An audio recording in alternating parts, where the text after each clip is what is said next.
Right then, let's have a look in the Torqueworx shed, I think.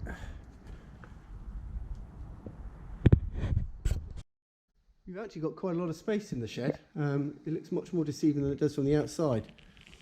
So, welcome to Torqueworx. This is our introduction video really into what we do.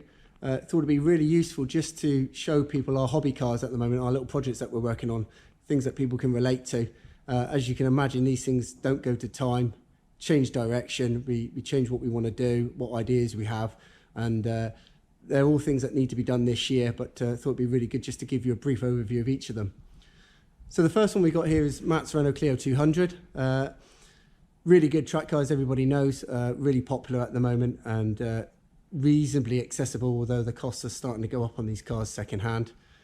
As you can see here, Matt's already had the engine out of this one over the last couple of weeks, and we've got a Megane 225 turbo engine to go in there, also known as the Meglio kind of conversion, which is known on the forums.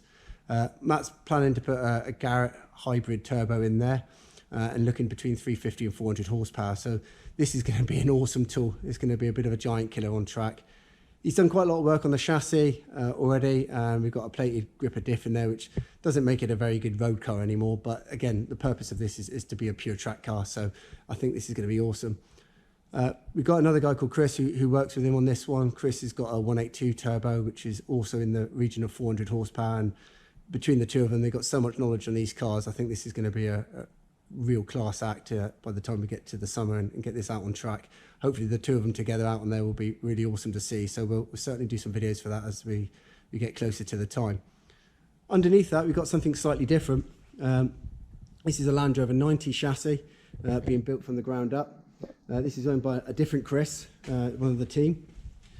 Chris has been working on this in his spare time. There's no ETA really on when this will be completed, but he's basically just taking his time and doing it properly.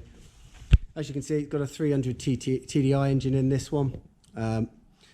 May stay in it, may not at this stage. There's some alternatives out there. BMW diesel engines, the 3 litre diesel engines have become very popular, quite accessible. They're not huge amounts of money anymore, and you can do quite a lot with them as far as tuning and get parts of them quite easily. So determining whether or not we go down the BMW route with this one or we stick with the 300 TDI for the purists.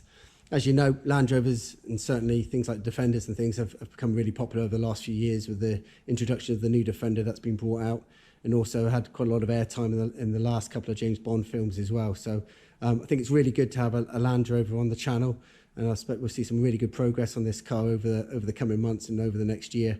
So keep tuned on this one. To the left of that is my own car. This started life as a 318 IS Coupe E36. Been up here a few years now, mainly because I keep changing my mind on what I want to do with it.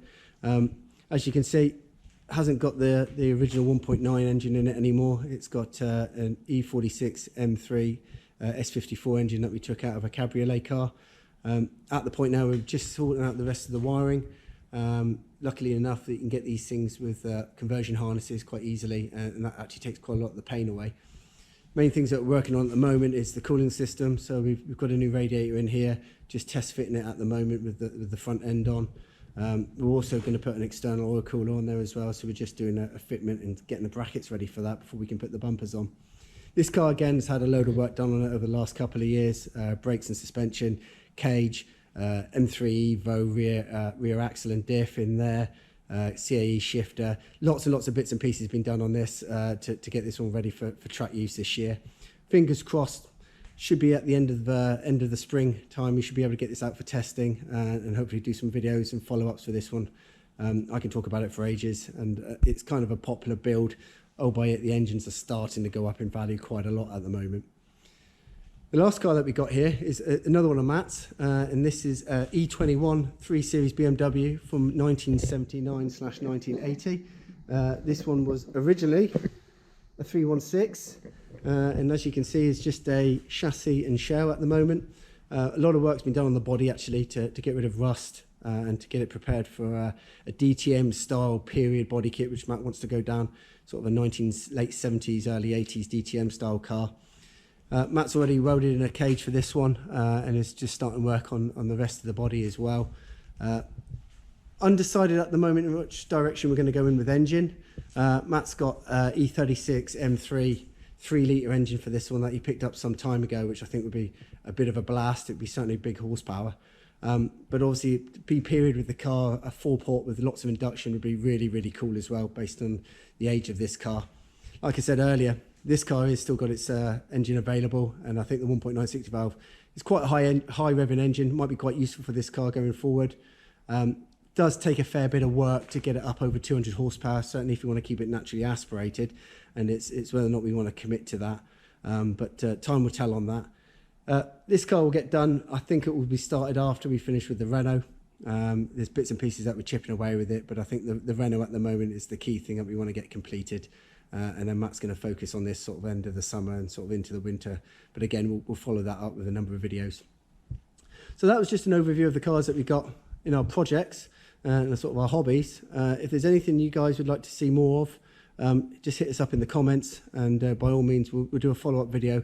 The plan is to do a follow-up video for each of these cars with their owners, and just talk about some of the challenges that we've had, some of the ideas that we're looking at, and maybe some of the pitfalls of doing what we've done to these cars, which I think would be quite useful for people to watch and listen. But thanks for your time. Hope you enjoyed the video. Lots to come over the next couple of months, and Happy New Year.